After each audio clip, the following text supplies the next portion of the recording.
Cup চা বানাই তোমার জন্য, একটা চা বানাই যার জন্য। ভাই রে ভাই, সোশ্যাল মিডিয়ায় ঢুকাই যায় না। একটা পান বানাও, একটা চা বানাও, একটা গজল বানাও, একটা গান বানাও, মানে একটা বানাও বানাও বলতে বলতে কত মানুষ যে কত কিছু বানিয়ে ফেলেছে যা আপনারা না দেখলে বুঝবেন না। আজকে সব বানাও একত্রিত করে আপনাদের সামনে তুলে ধরবো কোন কার বানাওটা, অর্থাৎ চা গজল মানে এটা বানাও সেটা বানাও, কোনটা আপনার কাছে বেস্ট লেগেছে বা ভালো লেগেছে কমেন্ট করে জানাবেন।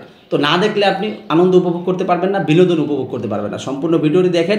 আপনার যদি কিছু বানাইতে মন চায় তাহলে আপনি কমেন্টে লিখে দিতে পারেন যে আমার জন্য এটা বানাও, তাহলে হয়তো বানানোর চেষ্টা করা যাবে। চলুন আগে বানাও যে টপিকগুলো, সেই টপিকগুলো একত্রিত করে আমরা শুনে আসি আগে। কাপ চা বানাই স্বামীর জন্য, আদা দিব, এলাচি দিব, চিনি দিব সামান্য। এক কাপ চা বানাই স্বামীর জন্য, এক কাপ চা বানাই স্বামীর জন্য। একটা গান বানাবো তোমার জন্য, একটা গান বানাবো তোমার জন্য।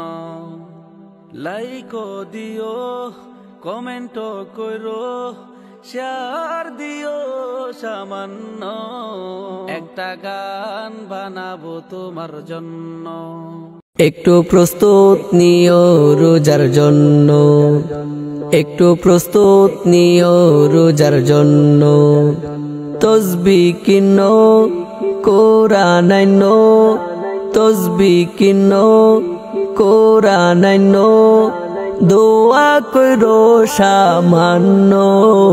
একটু প্রস্তুত নিও রোজার জন্য, একটু প্রস্তুত নিও রোজার জন্য, একটু প্রস্তুত নিও রোজার জন্য। একটা চা বানাও আমার জন্য, আদা দিও, এলাচি দিও, চিনি দিও সামান্য। একটা চা বানাও আমার জন্য। মারহাবা কয় না রে। যাই হোক দর্শক, সমস্ত বানাও একত্রিত করে আপনাদেরকে উপহার দিলাম। চা বানাও, পান বানাও, তারপরে গান বানাও, গজল বানাও, আরও কত কিছু বানাও দেখলেন। আপনার কাছে কোন বানাওটা বেশি ভালো লেগেছে কমেন্ট করে জানাবেন। আপনার মনের ভিতর যদি কোনো কাউকে নিয়ে এরকম কিছু বানানোর ইচ্ছা থাকে কমেন্ট করে জানাতে পারেন। তো সম্পূর্ণ ভিডিওটি কন্টিনিউ করার জন্য আপনাকে অসংখ্য ধন্যবাদ। তো সবাই ভালো থাকবেন, সুস্থ থাকবেন। আসসালামু আলাইকুম ওয়া রাহমাতুল্লাহি ওয়া বারাকাতুহু।